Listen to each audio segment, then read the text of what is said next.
हम तोहरा से एगो बात कहल चाहतनी। का कहत हो भैया? कहा कह देई। कहा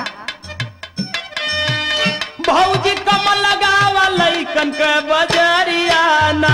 तू काहे के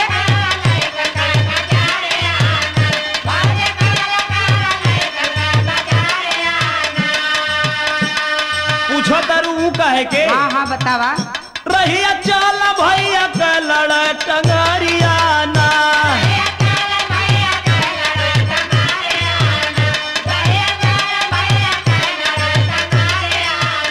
ई सब भगवान का मर्जी बा भैया। अच्छा सुना जब पूछत हवा तो बता देते बबुआ टार ना टरले हो ना हरियाणा।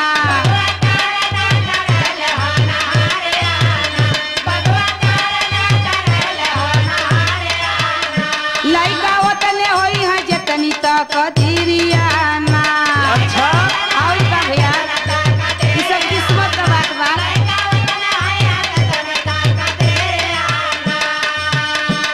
ठीक है बा, मान ले तनी कि तकदीरो बा, लेकिन इहो तो बात बा। का लइका जेतने रही है कम ओतने बनल रही दम।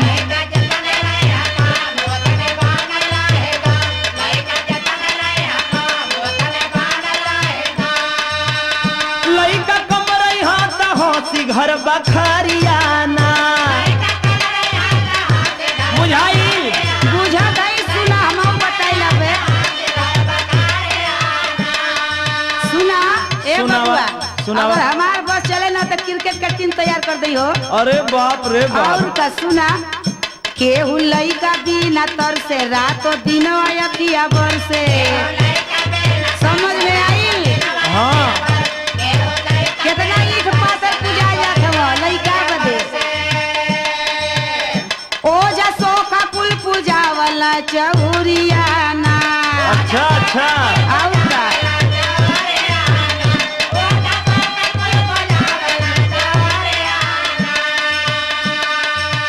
मान ले तनी भाई तोहार बिना पूजल ही भगवान सुन ले बड़न। तब तो ऐसन मत करा है। देखा तारू का देखत है? देखा एक ठे लोट भुइया एक ठे खींचला बकैया। हम कुल हिल के संभाल ले तू रहेगा।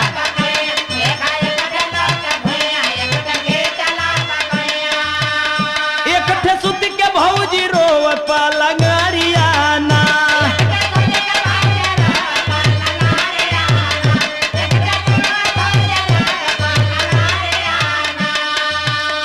देवकी के 8वां संतान भइल कृष्ण भगवान। हाँ ई ना मालूम है? जाना तनी।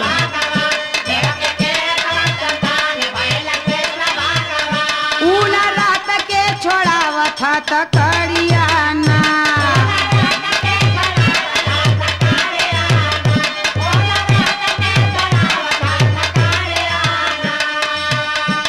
वो तो है लेकिन जब पूरा क्रिकेट के टीम तैयार करो कहतरू तो तनी इहो सोच।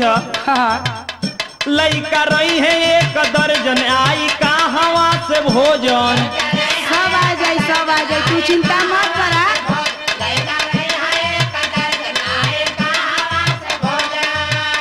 रोटी कपड़ा खातिर करी हमारा मारियाना।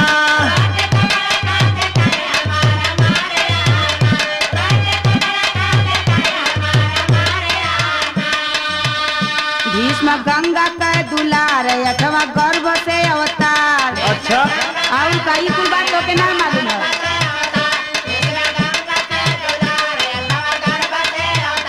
गंगा मनती कैसे पवती तेज धरियाना। ई सब लइकने का तेल बा ए बबुआ बुझत हवा ना।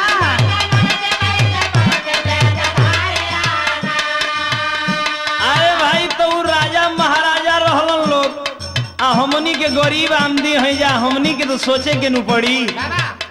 जहिया बाटे लगी है हिस्सा खेत पई है दूध बिस्सा।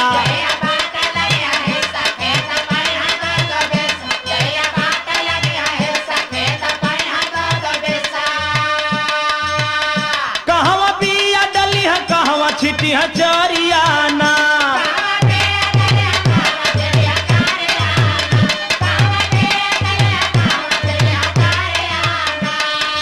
हाय सुना है सुनावा। जन्म लेके जे आई अपने किस्मत से खाई। तो का करूं एकदम रोके ना लगेबू। एकदम ना।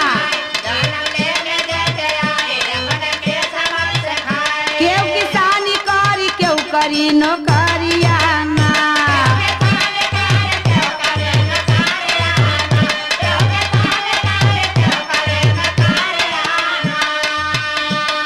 देखा ऐसे करबू तो तोके सरकार जेल में डाल दे। अच्छा हमार बात माना। का? हमार देश बड़ा गरीबी की ओर जाता। अच्छा तो एक काम करा, माना कहना हमार रखा छोट परिवार।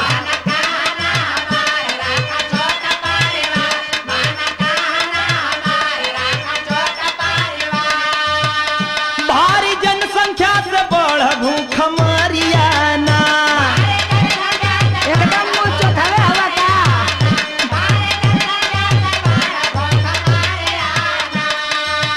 एक बात तो के शायद पता ना बा। का? जितने बड़ परिवार रहला हाँ। उतने लोगन का देख के हालत खराब रहला। इहो बात बका। का सुना, लड़का रही है 10 भाई केहू आँख ना दिखाई। समझ में आई हमार बात? मन तू मनबू ना। एकदम ना। जे दिखाई ओकर फरी है पुतरिया ना।